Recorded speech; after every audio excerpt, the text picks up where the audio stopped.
Hello and welcome back to the Dazed and Confused podcast, where we explore the tangled history of cannabis in the United States, from its criminalization to its medicalization and its reemergence as a legal commodity. My name is Christian Maynard, a doctoral candidate in sociology at Washington State University. My research focuses on cannabis policy and how that affects adolescent use. Specifically, I examine how the legal context, such as prohibited medical or adult use, affects the ways that adolescents are using, whether that be through edibles or vaping products. Throughout the podcast, I examine cannabis policy as occurring through distinct eras. And I was like, yeah, it's going to be called the Eras Tour. See you there. Madness, war, medicalization, and legalization. George Washington wrote in his diary about his apparent failure in separating the female and male cannabis plants. The Roosevelt administration that the only thing we have to fear is fear itself. Passed the Marijuana Tax Act. Though not an outright ban, the law made cannabis prohibitively difficult to access. Nixon pressed on. In 1971, he declared, America's public enemy number one in the United States is drug abuse. Penalties against possession of a drug should not be more damaging to an individual than the use of the drug itself. That was Jimmy Carter. Speaking to Congress in 1977, he was calling for the decriminalization of small amounts of cannabis, up to 1 ounce. It sounded like the beginning of a ceasefire in America's decades-long drug war.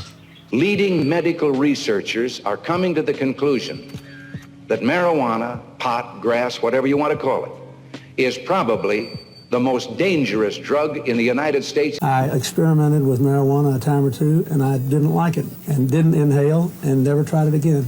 That infamous line from Bill Clinton in 1992, it became a punchline.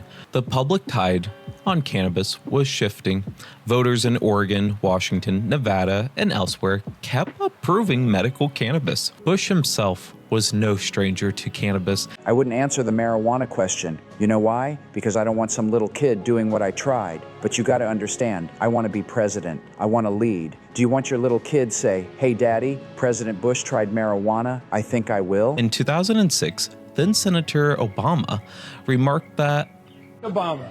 Look, when I was a kid, I inhaled frequently. That was the point. Obama broke from the long-standing federal approach.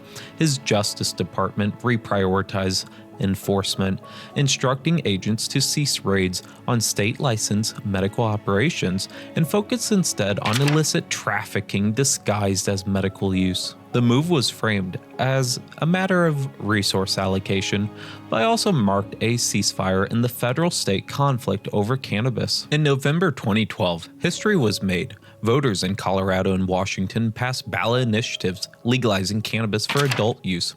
Colorado Governor John Hickenlooper famously quipped, "Legalization is a complicated process, but we intend to follow through. That said, federal law still says marijuana is an illegal drug, so don't break out the Cheetos or goldfish too quickly." Despite Trump's apparent support for cannabis for medical purposes, legalized marijuana is always a very difficult question for medicinal purposes, for medical purposes. Absolutely, it's fine. His appointment of Jeff Sessions as Attorney General raised alarm during the 1980s when, as U.S. Attorney for Mobile, Alabama, Sessions remarked on a case involving the slaying of a black man by the KKK, stating that he thought the KKK were okay until I found out they smoked pot.